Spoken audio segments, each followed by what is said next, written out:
Director, who has right to decide what can survive for the future generation and what cannot? And I know that you are intellectual, so I don't expect an easy yes-no answer from you. But the page of Belgian history is turned, and who were the people who were deciding it? It's a good question, because Belgium has only just started the debate, so I can only give my personal opinion. In my opinion, the Belgian government should establish a committee or a working group composed of scientific experts, composed of legal experts, but also with participation from the African diaspora, from African people themselves, and try to develop an analytical framework under which conditions claims for restitutions can be responded to positively. You know, because there's a big debate at the moment.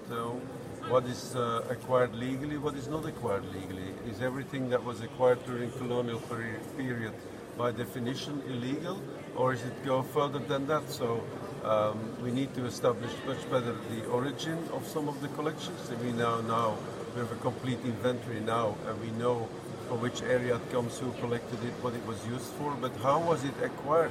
Because most of our collections were brought by missionaries or by functionaries, you know, but we don't know how they went into the villages and said we want to have that collection piece or not, so we need to do a little more research.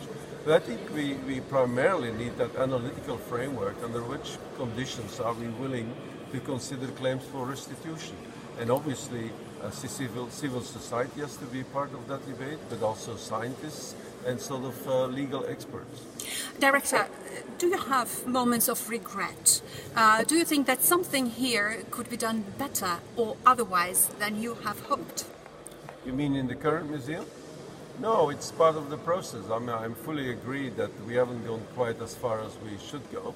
Decolonization, the museum has many steps. It's not only a new storyline about the colonial history, which is much more critical. It's not only bringing in more Africans among our staff. It's not only looking at our collections, which so far have been described by white people.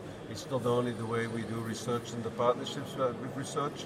It's just the way that we deal with Africa, the way we involve Africans in all of our work in ways that we share decision making, and we don't only limit our interaction through giving us advice or consulting for us. So it has to go much further, and that's part of a process, and that's a process that will probably take an entire generation to complete. So.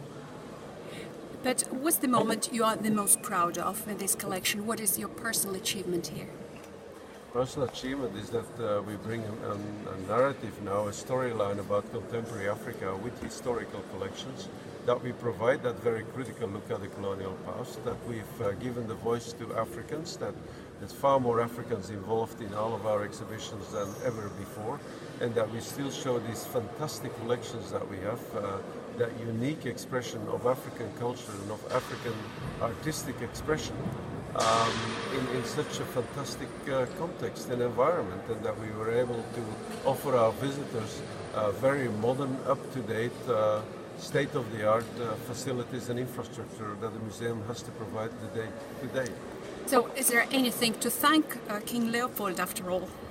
Well, King Leopold, to thank him for, obviously, I cannot thank him for what he did in Congo, but surely he's made a major stamp here in Brussels. I mean, all of the works, all of the monuments, establishing our museum, which is today the most important reference institute in the world on Central Africa.